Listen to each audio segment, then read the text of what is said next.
Ini yang semua Kapolda, Kapolres, pejabat utama Polri harus tahu. Keadaan situasi seperti ini harus ngerti. Sehingga punya sense of crisis yang sama. Hati-hati dengan ini. Hati-hati. Oleh sebab itu saya ingatkan masalah gaya hidup.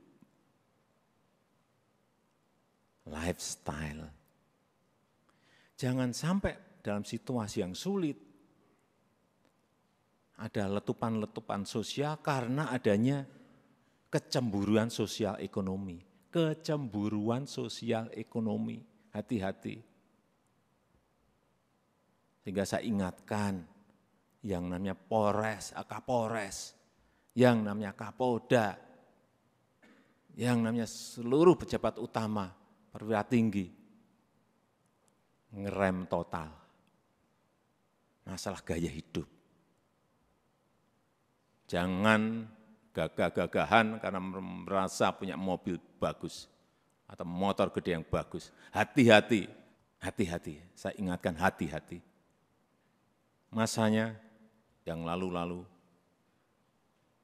sudah usai.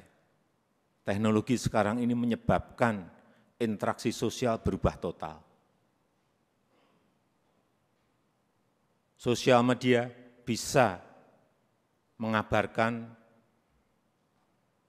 bukan hanya TV, bukan hanya media cetak, media online. Pribadi-pribadi kita sekarang bisa menjadi surat kabar, bisa menjadi media yang setiap saat bisa memunculkan perilaku-perilaku kita sehari-hari kayak apa. Meskipun sembunyi-sembunyi. Saya terlalu banyak mendapatkan laporan. Sehingga kembali lagi, gaya hidup, urusan kecil-kecil, tetapi itu bisa mengganggu kepercayaan terhadap Polri. Urusan tadi, urusan mobil, urusan motor gede, urusan yang remeh-temeh aja. Sepatunya apa, bajunya apa, dilihat masyarakat sekarang ini. Itu yang kita harus mengerti dalam situasi dunia yang penuh dengan keterbukaan. Dan keluhan masyarakat terhadap anggota Polri kita, ini tugas saudara-saudara semuanya. Jadi keluhan masyarakat terhadap Polri 29,7% itu ini sebuah persepsi karena pungli. Tolong ini anggota-anggota semuanya diredam untuk ini. Sewenang-wenang, tolong ini juga diredam pada anggota-anggota. Pendekatan-pendekatan yang represif, jauhi. Mencari-cari kesalahan, nomor yang ketiga 19,2%. Dan yang keempat, hidup mewah yang tadi sudah saya sampaikan.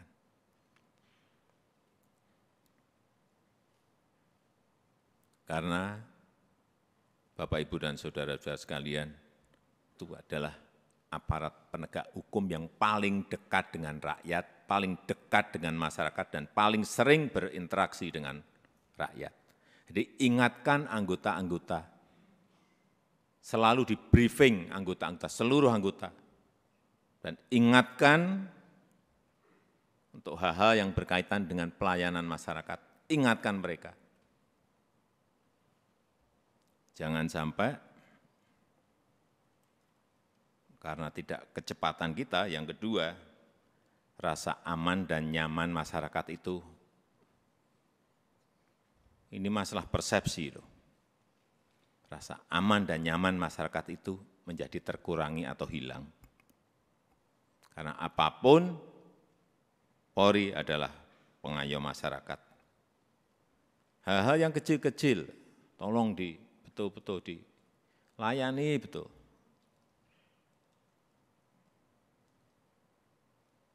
masyarakat kehilangan sesuatu, harus direspon cepat.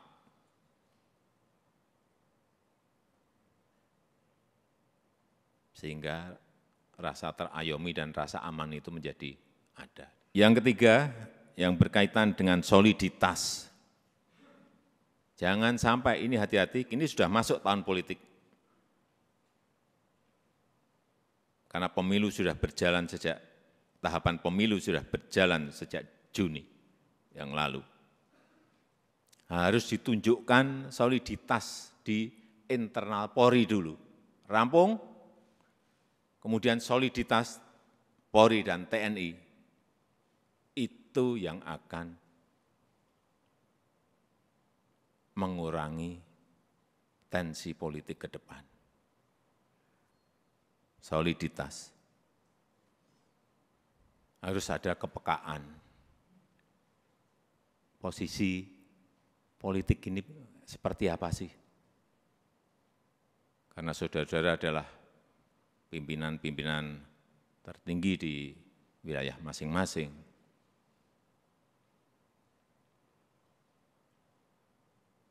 Sense of politiknya juga harus ada.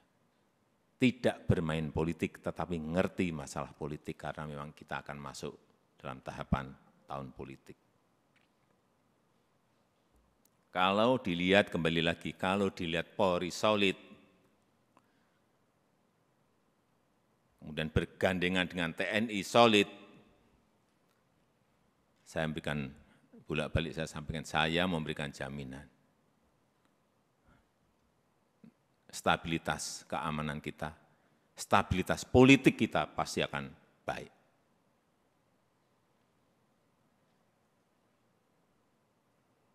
Enggak ada yang berani coba-coba. Kalau coba-coba ya tegas saja. Yang keempat, yang berkaitan dengan kesamaan visi. Saya kira yang berkaitan dengan kebijakan organisasi, jangan terkesan kita itu gamang.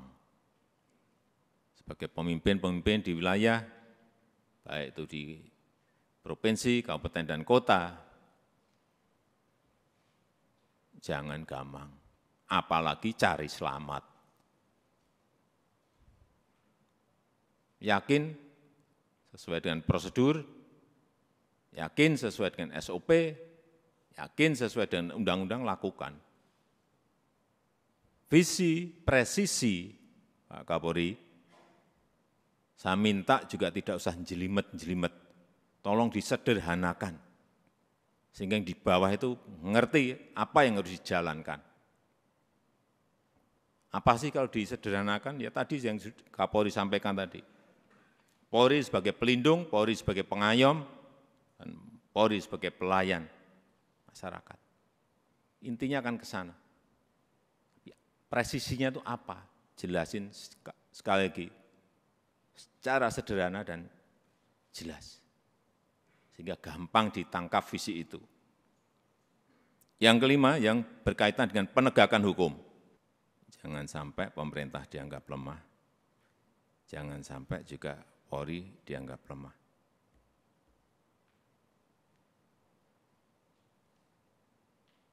Saya sudah perintahkan kepada Kapolri, saat itu urusan judi online, bersihkan. Ya udah.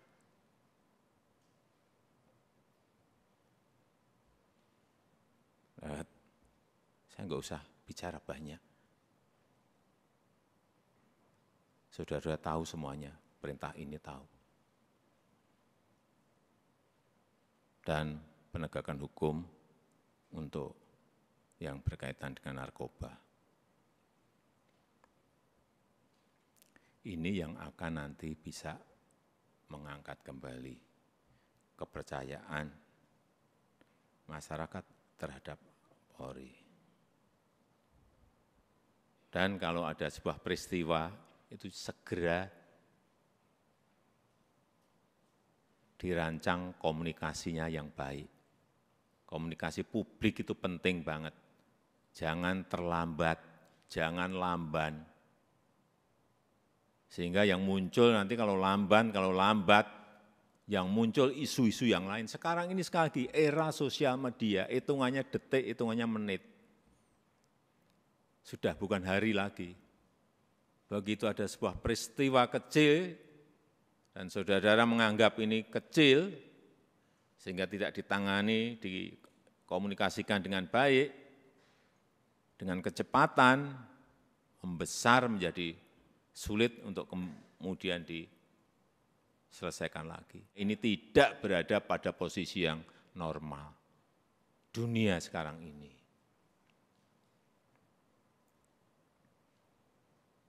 Sehingga gampang sensitif dan gampang tersulut. Untuk menumbuhkan optimisme harus menciptakan hal-hal yang baik, dikontra dengan itu, dikontra dengan prestasi-prestasi, dikontra dengan komunikasi yang baik.